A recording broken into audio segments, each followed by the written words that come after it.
Thanks for doing this. Thanks. Leave it to you. I open it up. Okay. I know you're all busy as I am. Thank you for making the time, but I need not tell any of you we're in a really an important area here, and we have to act. I'm joined by a group of Democratic governors. We work closely to protect women's rights after this tragic reversal of Roe v. Wade. A terrible, extreme decision, in my view, upending lives and impacting on the health and safety of millions of women. And I share the public outrage at this extremist court that's committed to moving America backwards with fewer rights, less autonomy, and politicians invading the most personal decisions that not only women, but we'll find if they expand on this decision, men as well.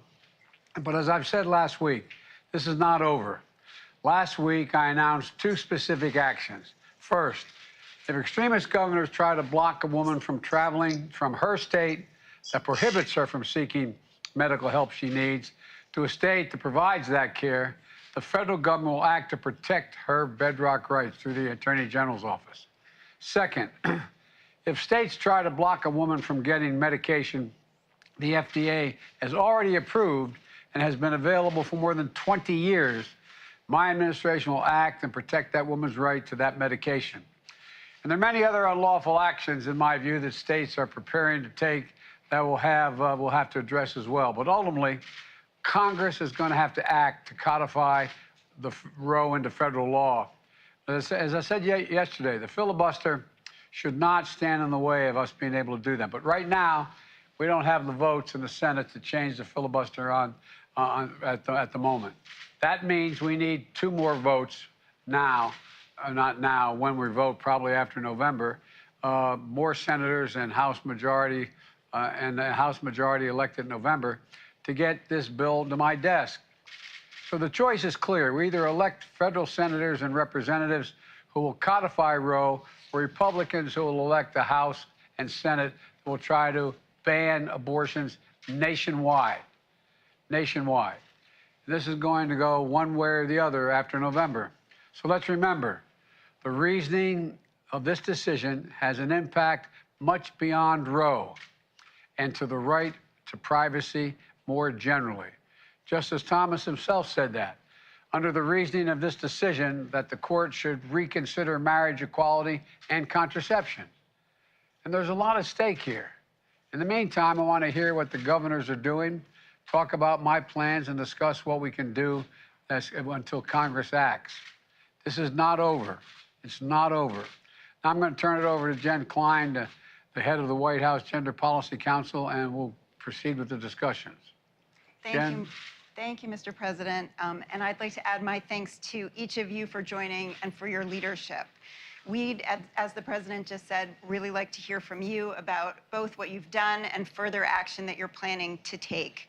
So we're going to start with you, Governor Hochul from New York. Over to you. Thank you, Jen, and thank you, Mr. President, for convening us with the sense of urgency that I feel that you are conveying, because this is a frightening time for women all across our nation. A lot of fear and anxiety out there, and I hear it from women all across the state, or they come up to me at subway stops in New York City, at farmers markets, literally young women who never even had to think about this right are coming up and putting their arms around my neck and sobbing. So there is such stress out there. So we, in the state of New York, this came the day after the Supreme Court also told us that we did not have the right to protect our citizens from people carrying concealed weapons in places like subways and Times Square, et cetera. So what I had to do is convene an extraordinary session, because they weren't due back until January. I brought them back, and literally at 2 a.m. this morning, while we're still working on the gun legislation, I changed my proclamation to say we'll also include, to give further protections for women in the state, what we call the equality agenda. This will prohibit discrimination on the basis of pregnancy and pregnancy outcomes and reproductive health care and autonomy. So we're one step closer as of this afternoon. I think it's going to be passed by both houses to enshrine abortion rights in our state constitution. So as long as I'm governor, these rights will not be rolled back. But we also are prepared to serve as a destination for women who'll be looking to a place like New York and other states, of my colleagues on the call, as a safe harbor. So even before the Supreme Court decision, I knew I had to beef up our opportunities for women to come from other states. We allocated $35 million right off the bat to go to providers so they could hire more people, expand their space, and make sure that they can keep their staff safe from violence as well. And we also decided to mandate all insurance companies doing business in the state of New York now have to cover abortion. And I signed 6 bills related to protecting our providers after the decision came down. We will stop the extradition of any search for one of our providers or a woman who's in our state who are wanted under criminal charges. That's not happening in New York. And we're also defending our abortion providers from malpractice and other lawsuits. We also launched a public awareness campaign because there's a lot of misinformation. Women in New York are seeing the national news. They don't know whether their rights are protected here in New York. So we're going to continue to be leaders in this fight, protect our providers, protect them from the vigilante justice, which has been unleashed by the states that are going to allow these private rights of action, where they're going to hunt down women and providers. This is, chaos. It's frightening, but also we're doing what we can to make sure that, we are protected. Well, what's happening now? The rights of millions of women across this country are now falling on the shoulders of just a handful of states. Just a handful of states are now going to have to take care of the health care of women from other states. So we believe, as you do, Mr. President, that what's available to New Yorkers and the other enlightened states should be available to all Americans, and no one should have to travel. And that's why, as you agree with us, Congress has to act. And we sent a letter way back to Congress saying, please pass the Women's Health Protection Act. Let's get it through the Senate. So what we're doing at the state level is key.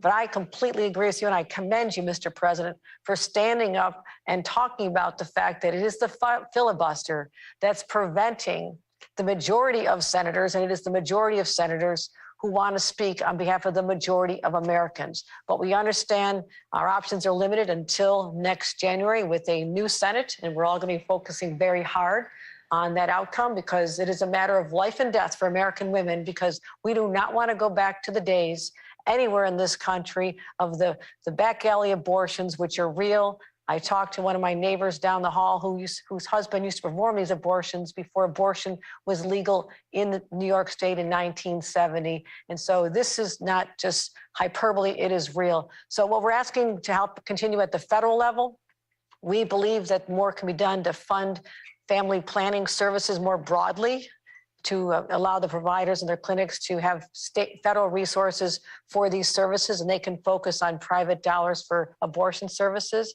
And I'm really grateful that you're putting an emphasis on what's going to happen for women to be able to continue to receive abortion services by mail. I mean, this is going to be a battle that people would not have foreseen. We want to make sure that there's no unlawful interference, and we have to do that to ease public concerns.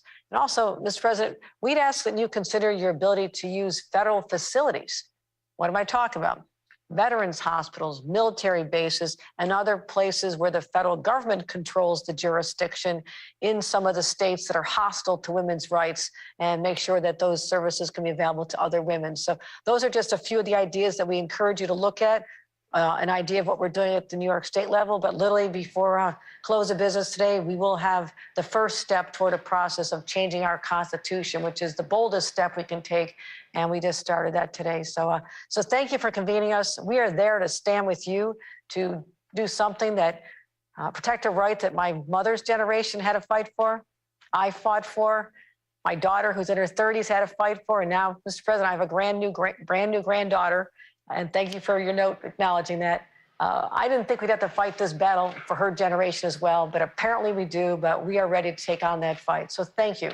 Well, I didn't think we would either. I was worried we would. But, I think that a lot of the folks don't understand what this decision means. It means if you got a 11-year-old child who's a victim of incest and finds herself pregnant, which occurs, that, she can't get choice. She can't, her health can't be protected.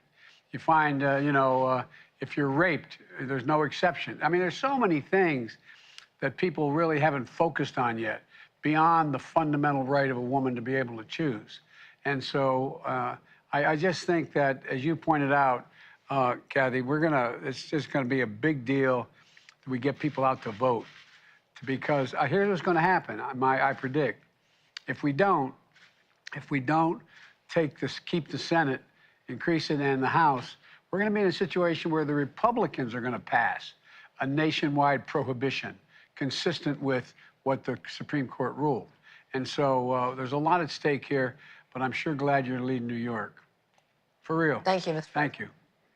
Thank you, Governor Hochul. I'm now going to turn to Governor Cooper. Thanks, Jen. Thanks, Mr. President, for convening this call and for your leadership, particularly on the filibuster.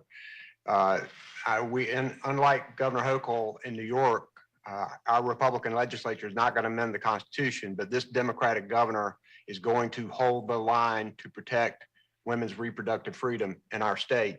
It has really been devastating for so many, as reproductive care really has been halted in its tracks in many places across the country. That constitutional right that women have relied on for 5 decades has been ripped away. And for now, at least, where you live will determine your rights. So for now, it's up to the states to determine whether women can get reproductive health care. And in North Carolina, they still can. And I'm determined to keep it that way. Because of our location in the Southeast, Mr. President, North Carolina is already seeing an influx of patients coming to our state for safe care. According to Planned Parenthood of the South Atlantic, their clinics in North Carolina have scheduled 192 patients from out of state for the next week alone. That means about 10,000 extra patients from out of state coming to North Carolina in the next year, mostly from states that have bans and tighter restrictions. And those, Mr. President, are just the numbers from Planned Parenthood. That doesn't include our state's other trusted providers. So we know those numbers will be a lot higher. Your zip code should not determine your rights. North Carolina has a law that's going to prevent obstructing access to these clinics, and we're working with law enforcement to make sure that that law is enforced. Women and doctors should not have these politicians in the exam room with them looking over their shoulders. And I'm going to continue to trust women to make their own medical decisions. Now, a large part of that, at least for North Carolina, Mr. President, is keeping enough Democratic state legislators in our state to sustain my vetoes, as they have time and again before. And it also means keeping and electing more Democratic governors across the country this November. And that is my mission as chair of the Democratic Governors Association this year. Because, Mr. President, governors, right now, governors really are the last line of defense. And they're also the first chance at progress, which you're going to hear today, especially with this Supreme Court on such a destructive path. Mr. President, the stakes are high, but they have never been clearer. We are not backing down. We are ready to do what is needed to protect women's health. And Mr. President, I urge you to do everything you can on the federal level while we work hard in the states. Thanks for this opportunity. Well, Gov, look, Roy, you're doing a heck of a job, and a lot of your colleagues on this call are as well. I assure you that I got off the phone today with the Attorney General before I came. Matter of fact, it's one of the reasons I was, a few minutes late.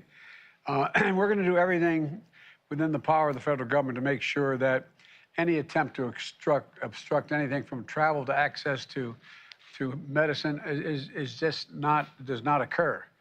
We also, by the way, I think we're going to have to see, and this relates to Governor Hochul as well, that funding for family planning, not for abortion, but for family planning. And there's a lot we have to do, because a lot of women, for example, a lot of the family planning has to do with whether or not a woman gets poor women get access to cancer care, or things unrelated to choice. And so there's a lot we have to do. I think we can get it done. I think the American people are with us. And And again, I thank you for your leadership. And I'm not being solicitous, but you're always there. So thanks, pal. Thank you, thank you, thank you. Thank you, Mr. President. Grateful for you. And now we're going to turn to Governor Lujan Grisham.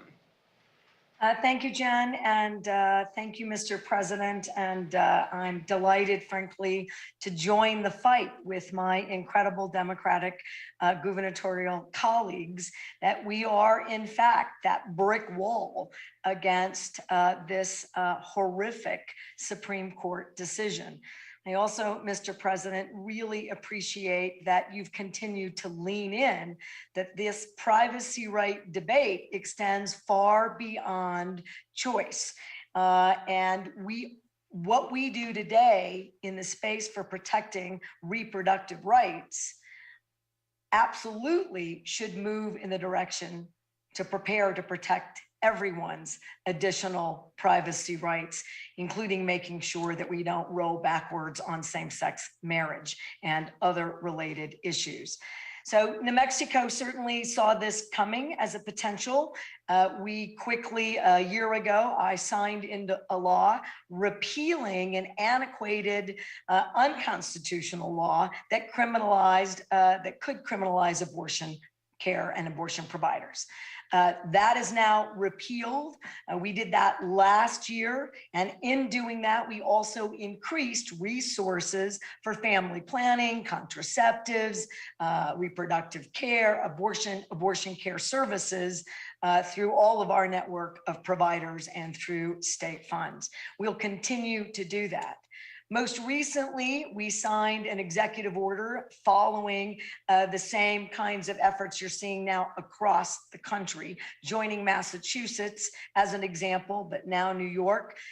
This is not a place where the draconian efforts by neighboring states, such as Texas, who have stated that they will, in fact, criminalize providers. They're looking for providers that have multiple state operations and licenses. And this whole notion that you can criminalize the patient, including asking your neighbors and churches to turn your loved ones, family members, and neighbors in. We will not cooperate as a state in any of those efforts or investigations. We will not extradite. We will provide coverage and protection for all of our providers and any individual seeking abortion care and abortion services in the state of New Mexico. Like my colleagues, we're seeing an increase, and we're working diligently to make sure that when we say, and we mean, that abortion is legal, safe, and accessible, that in fact it is. So as you talk about what we can do, given this Supreme Court decision, and given that my colleague, like Chairman Governor Roy Cooper, not every state has a democratically led legislature. We are going to need the feds to think about ways, not just the FDA protection for making sure that telemedicine is available for contraceptives and abortion care. But in fact, we're going to need to make sure that through a public health vehicle that we are in fact doing family planning. We should educate people. That should be a national campaign. We should talk about access points. We should be using school-based health centers. There's a number of things that we could use your assistance and your leadership. And you're already leaning in that direction, not just on preventing the criminalization, but making sure we're talking about where resources can in fact go that would protect women in states that have signaled that they have no interest in their wholesale bans in protecting women and other populations and keeping government out of their personal autonomous decision-making. Two, I agree wholeheartedly with Governor Hochul that there are more federal opportunities, and she mentioned several. I think that our Indian Health Service clinics could be another effective vehicle. I will tell you that I've been reached out by a number of sovereign nations who I think would be very supportive and interested. Certainly can't speak to that across the country, but they're clear that even a new recent Supreme Court decision limiting sovereignty has the same draconian, absolute, right, unfairness that is looking at being applied through the Supreme Court to them.